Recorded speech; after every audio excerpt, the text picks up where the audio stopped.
creo que esto me sirva de nada, pero me dijeron que escribir puede ayudar, que cuando los pensamientos se te claren en el pecho como clavos oxidados, soltarlos, aunque sean palabras. Así que aquí estoy, no para que me crean ni para que me perdonen, solo para que alguien más sepa qué pasó, que no fue un invento, ni un juego, ni un mal sueño colectivo. Fue real y nos rompió a todos. Éramos 5, todos del mismo barrio en Santa Marta. A veces me pregunto si fue el calor de esa ciudad lo que nos volvió locos, o si fue el lugar donde decidimos hacerlo. Porque sí, jugamos a la Ouija, pero no en una casa cualquiera, ni en un parque por joder. Nos fuimos al pie de la Sierra Nevada, cerca de La Tagua, en una finca abandonada que uno de los chicos, Mauro, conocía porque su tío trabajaba en esas tierras antes de desaparecer. Yo me llamo Julián, tengo 29 años. Trabajo en una oficina, no quiero entrar en detalles, pero lo que puedo decir es que estoy rodeado de gente que no sabe nada de esto. La mayoría cree que soy raro, callado, que algo me pasa desde hace años. Tienen razón, pero nadie pregunta, nadie quiere respuestas que no pueda explicar sin que me miren como un loco más. La última vez que vi a Andrés fue hace 5 años, y él no hablaba, ni me reconoció.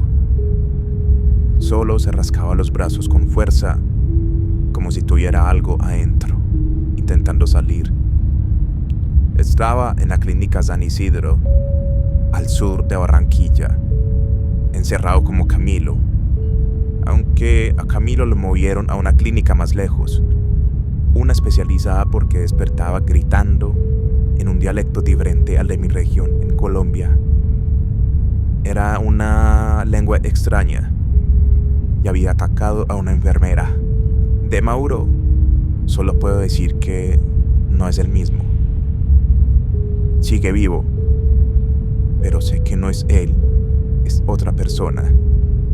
A veces me escribe por WhatsApp a las 3 de la mañana, solo para poner cosas como ¿recuerdas lo que dijo el tablero? O ella está en mi cuarto otra vez. Yo no le respondo, lo dejo en visto. De los otros, a Simón no perdimos de vista, literal. Se fue una noche y no regresó. Sus papás hicieron la denuncia. La policía dijo que habían señales de una caminata hacia el cerro, pero nunca lo encontraron. Yo me quedé. No sé si eso me hace afortunado o es un castigo, porque fui yo quien insistió, fui yo quien dijo que no se iría de esa finca sin una respuesta. Sinceramente quería una historia, algo que contar, algo más fuerte. Y así es, lo conseguí. Todo empezó una noche en la casa de Mauro, tomando ron barato y hablando de estupideces como siempre. Mauro era de esos manes que tenía una risa contagiosa, pero unos ojos que no se ríen nunca. Él fue quien propuso la idea. Vamos para la finca de mi tío, llevamos una tabla y vemos qué pasa. No dijo como quien suelta una broma, pero yo lo conocía. Tenía ese tono de cuando habla en serio y solo espera que alguien más tenga las bolas bien puestas para decir que sí. Y yo dije que sí. Andrés era el más escéptico, siempre buscando explicaciones. Estaba estudiando biología en la Universidad del Magdalena, pero tenía esa obsesión con los hongos raros, las alucinaciones, lo que el cerebro hace cuando no entiende. Camilo no estudiaba nada, era peculiar, un tipo sensible, callado. Daba la impresión de que escuchaba cosas que el resto no.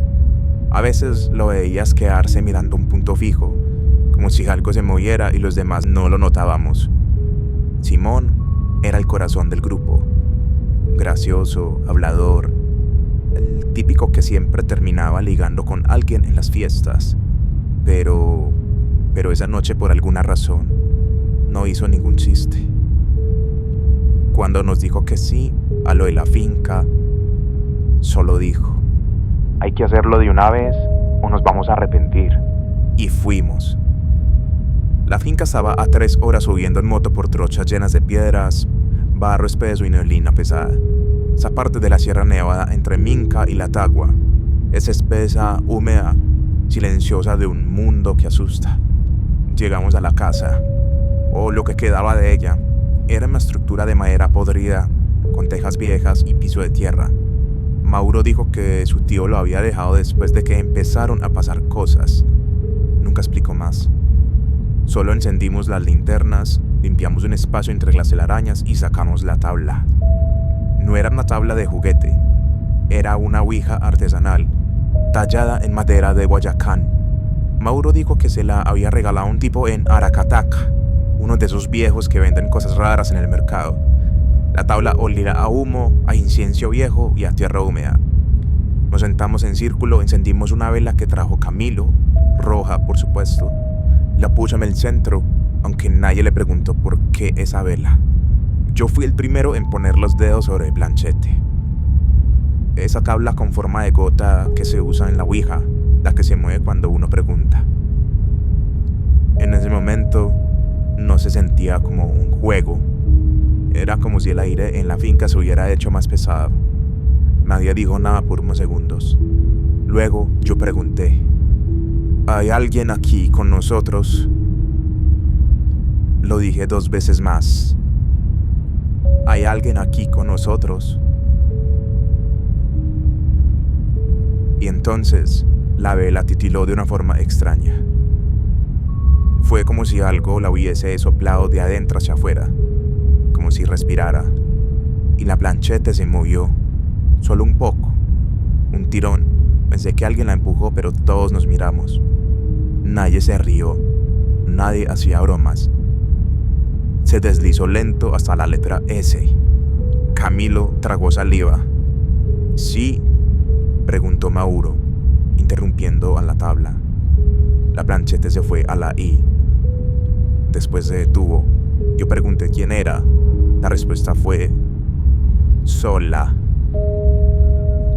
Y entonces escuchamos algo en el bosque, como pasos de un animal pesado, lento, 1, 2 y luego nada más. Fue Andrés el que se levantó primero. «Eso fue un puma», dijo, pero no lo creía. Nos quedamos callados mirando la tabla. Entonces Camilo susurró algo que todavía me da escalofríos, porque nadie se lo había preguntado. Nadie.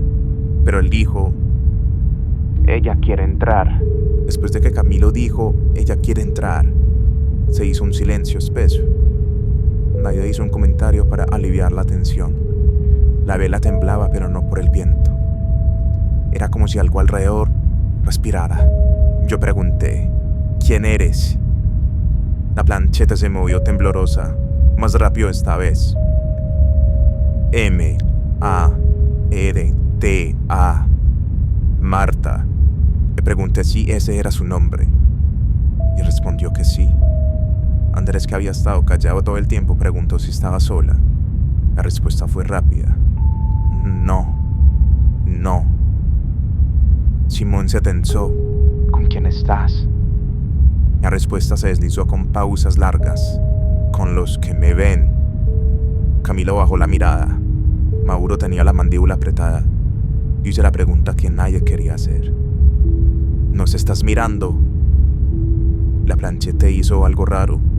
Se quedó inmóvil unos segundos y luego fue hacia el sí, arrastrándose muy lento, como si costara moverse. Nos quedamos en silencio. Entonces pregunté nuevamente: «¿Qué quieres?». La vela chispeó en ese momento. Un pequeño estallido, como si algo dentro de ella se rompiera, y sin que nadie se riera o dijera nada, la respuesta apareció: E-N-T-R-A-R.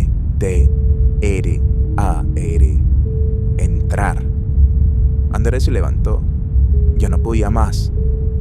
Dijo que era suficiente, que estábamos sugestionándonos. Fui hasta la ventana para encender un cigarrillo. Y en ese momento ocurrió lo primero, que fue muy raro. Un pájaro chocó con la ventana, fuerte, como si lo hubieran lanzado. Todos dimos un brinco. Era un azulejo. Lo reconocí por el color azul brillante. Estaba tirado en el marco convulsionando. Mauro fue a verlo. Lo miró con miedo.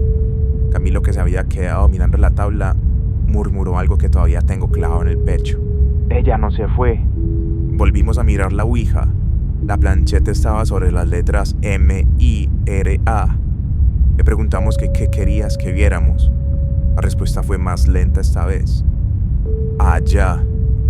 Y señaló el borde de la casa. La dirección donde estaba la puerta. No había nada, pero sentimos algo. Una sensación fría en la espalda. Andrés volvió a sentarse aunque no quería. Todos seguimos con las preguntas. Ya no por curiosidad, era como si la tabla impusiera un ritmo. Como si ya no jugáramos nosotros. Simón preguntó: ¿Qué eres? La planchera se fue directo a: no es un nombre. Y después, sin que preguntáramos nada más: ustedes me lo van a dar. Ahí fue cuando me invadió un miedo diferente. No un miedo a lo desconocido, sino un miedo al estar atrapado. Como si, sin darnos cuenta, ya hubiéramos dicho que sí a algo. Y ahora solo restaba esperar el cobro. Nadie propuso cerrar la sesión. Nadie dijo adiós. Solo guardamos la tabla en silencio. Camilo la envolvió en una manta que encontró por ahí. Mauro la metió en su mochila. Todos evitábamos cruzar miradas. Nos fuimos en silencio. El camino de regreso se sintió más largo. Nadie puso música, nadie encendió cigarrillos. Nadie quiso hacer nada, nadie quiso hablar. Al llegar a mi casa, la noche seguía pegada a mí como una tela húmeda. Y justo cuando abrí la ventana de mi cuarto para ventilar el calor, otro pájaro chocó contra el vidrio. Otro azulejo, igual al anterior, caído con el cuello torcido y una mancha de sangre mínima en el ala. Esa noche no dormí. Después de esa noche, todo se volvió más denso. No es que empezaran a pasar cosas espectaculares, sí se movían cosas, pero había algo peor. Era más sutil, como si algo nos hubiera llenado los pulmones y ya no podíamos respirar igual, como si nos hubieran cambiado los ojos por dentro. Y ahora veíamos todo con otra luz, una más sucia. Camilo fue el primero en quebrarse. Me llamó una madrugada, temblando. Su voz era apenas un susurro. Está en mi cuarto. No sé desde cuándo, pero no se ha movido. Le pregunté qué estaba viendo. No la veo, pero ya está. Respira. A veces repite cosas que digo, en voz bajita, como si me estuviera aprendiendo. Le dije que saliera de ahí y me colgó. Al día siguiente no contestaba. Fui a buscarlo. Su mamá abrió con los ojos rojos. Me dijo que Camilo estaba hospitalizado, que la noche anterior había empezado a hablar en voz alta, en un idioma que nadie entendía, y luego se había golpeado la cabeza contra la pared una y otra vez, hasta sangrar. Lo llevaron al hospital universitario, pero al ver su estado, lo trasladaron a una clínica psiquiátrica en Valledupar. Me dejaron verlo 3 semanas después. Camilo no era Camilo. No hablaba, no se movía de otra forma lenta, como si todo le pesara. Me miró una sola vez. En sus ojos no había nada, ninguna luz. Alguien le había apagado el alma. A los pocos días Andrés desapareció de las redes, del grupo, de todo. Su mamá me dijo que había dejado de dormir por completo, que decía ver sombras caminando alrededor de la cama, repitiendo sus palabras como un eco. Una noche la golpeó por accidente. Estaba en trance. Gritaba cosas como: ella está adentro, está usando mi cara. Lo internaron en la clínica San Isidro, en Barranquilla. No me dejaron verlo. Me dijeron que tuvo episodios violentos, que se rascaba los brazos hasta sangrar porque sentía que algo estaba creciendo por dentro, como raíces. Simón fue el siguiente, pero él no se rompió, se fue. Una noche simplemente no volvió a su casa. Su moto apareció al borde de un camino rural entre la Tagua y la montaña, la misma zona donde habíamos jugado. La policía rastreó hasta un punto donde las huellas se perdían. Su papá me llamó, me preguntó si sabía algo. No supe qué decirle, solo pensé que quizás volvió a la finca. Mauro y yo nos distanciamos. Él se volvió más paranoico, más violento. Un día lo vi en el centro, completamente desaliñado, gritándole a un poste. Me acerqué, pero cuando me vio me dijo algo que me hizo sudar frío. Tú ya no eres tú. No me hables con esa voz. y se fue. Yo intenté seguir con mi vida, pero nada fue igual. Me cambié de cuarto, cerré todas las ventanas, tapé los espejos, empecé a dormir con audífonos puestos, escuchando música. Una madrugada me desperté porque sentí una respiración cerca del oído. Una respiración real, lenta y muy húmeda. Era muy ajena. Me quedé quieto. El corazón me latía tan fuerte que pensé que me iba a morir ahí mismo. No me atreví a moverme. Cuando por fin pude encender la luz, no había nadie. Pero en el vidrio de la ventana, empañado por el frío de la madrugada, había una marca, como si alguien hubiera apoyado la frente desde adentro. Llamé a Mauro esa misma noche. Me contestó, sonaba distinto. Pregunté, ¿todavía tienes la tabla? Un silencio. Luego dijo, ella ya no la necesita. Y colgó. Me diagnosticaron trastorno de ansiedad generalizada, luego depresión severa. Después dijeron que era un episodio psicótico reactivo. Hubo un psiquiatra que sugirió esquizofrenia latente. Me recetaron tantas cosas que a veces no sabía si estaba despierto o solo funcionando. Nunca les hablé de la ouija, ni del azulejo que se estrelló 2 veces, ni de los símbolos que veía cuando cerraba los ojos, ni de la respiración cerca del oído. ¿Cómo explicarlo? ¿Cómo le explicas a un médico que no fue un delirio, que fue una puerta y que alguien pasó por ella? No me internaron, pero me dejaron ir con advertencias. Evite el estrés, no se aísle, haga ejercicio, coma bien. Lo intenté, pero cada vez que estoy solo, cada vez que el mundo se calla por completo, siento que ella es al borde de todo. Y no es que la vea, es que la estoy esperando. Yo no sé si Camilo va a salir algún día de donde está, ni sé si Andrés sigue vivo por dentro. De Simón no se volvió a saber nada. Mauro a veces me escribe, pero ya no aparece él. Una vez me mandó una nota de voz de 5 minutos donde no decía nada. Solo respiraba como si quisiera que yo escuchara lo que estaba respirando con él. No volví a pisar la Sierra Nevada. No volví a buscar respuestas. Ya no quiero respuestas. Últimamente me pasa algo raro. A veces me miro al espejo, mi reflejo parpadea más tarde que yo. Tarda milésimas, apenas, pero lo noto. Otras veces dejo grabado el audio de mi habitación en la noche. Lo escucho al día siguiente como parte del tratamiento. Y hay algo, una segunda voz, suena como yo. Me dicen que eso también es la enfermedad, que el cerebro fabrica cosas cuando no puede sostener el trauma, que todo tiene explicación. Pero si es así, ¿por qué anoche mientras dormía escribí en la pared con un marcador que no tengo? Escribí una sola palabra: Marta. Muy buenas noches, nocturnos. Quiero agradecerles por todo el alcance que hemos tenido los últimos días. Y si estás aquí escuchando esto, gracias. Gracias por llegar hasta este punto con nosotros y por seguir encendiendo esta llama oscura cada medianoche. He recibido muchos correos y algunos de ellos me han dejado pensando en lo que realmente significa abrir ciertas puertas.